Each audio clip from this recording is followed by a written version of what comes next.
You know that old saying, money can't buy you happiness? Yeah. But this deep dive is going to make you wonder if it can at least buy you some Some problems. problems. Yeah, especially in a marriage. Oh, interesting. Yeah, we're diving into this online forum post. It's called Lottery Win, Marital Struggles and Financial Imbalance. Ooh. And let me tell you, it's quite the roller coaster ride, this one. I mean, it is fascinating to think how a seemingly positive event, winning the lottery, Yeah. could actually lead to some Problems? unforeseen relationship challenges. Big time. So this post is from a 33-year-old guy, so we'll just call him John. Okay.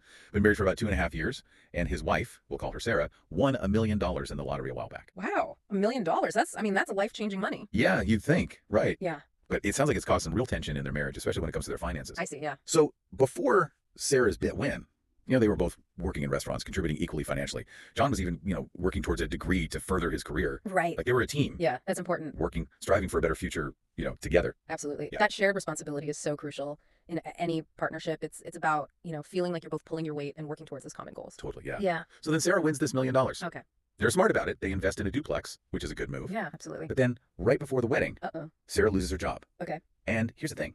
She hasn't gone back to work since. Ah, so that's where the imbalance starts to set in. Yeah. Okay. So John is working full-time in healthcare. Right. Shouldering like all the financial responsibility. Wow. And Sarah is, taking some part-time classes and basically enjoying her free time, being a dog mom. Yeah. That's got to cause friction. Oh yeah, I can only imagine. That difference in their daily realities. It's bound to create tension. Right. Huh? Yeah. And in the post, you can just really sense John's frustration.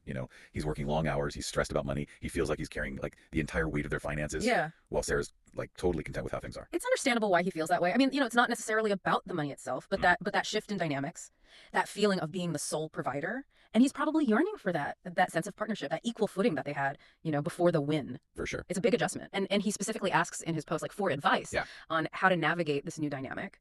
It's a tough spot to be in. It's like you can almost hear him saying, hey, remember, we were in this together. Right, yeah. I wonder, though, if there's more to Sarah's side of the story. Yeah. What if she's like struggling with like the loss of her career identity or feeling overwhelmed like about her next steps? That's a great point. Sudden wealth can be a real trigger for a kind of identity crisis. When you no longer need to work, it can be tough to find that sense of purpose and motivation. So it's entirely possible that Sarah is going through that internally, even if she hasn't, articulated it. Yeah, it really makes you think, right? Like, how would you handle such a drastic change in your own relationship? Yeah. What would you do if your partner suddenly came into like a ton of money? It's a very complex situation for sure. And it raises, a big question. Like, how do couples maintain that sense of balance and partnership when financial circumstances change so drastically? Yeah, totally. So, I mean, we've seen how this lottery win, while it seems like a blessing on the surface, has really created some unforeseen issues in John and Sarah's marriage. Right. It just goes to show you that financial imbalance, no matter where it comes from, can put a real strain on any relationship. Absolutely. And it also highlights how important open and honest communication is, especially when it comes to money matters. Yeah. Like, regularly checking in with your partner, talking about your financial goals, making sure you're both on the same page, all of that can go a long way in preventing resentment and maintaining a healthy, balanced partnership. Couldn't agree more. Yeah. This whole story has me thinking about our own financial values, and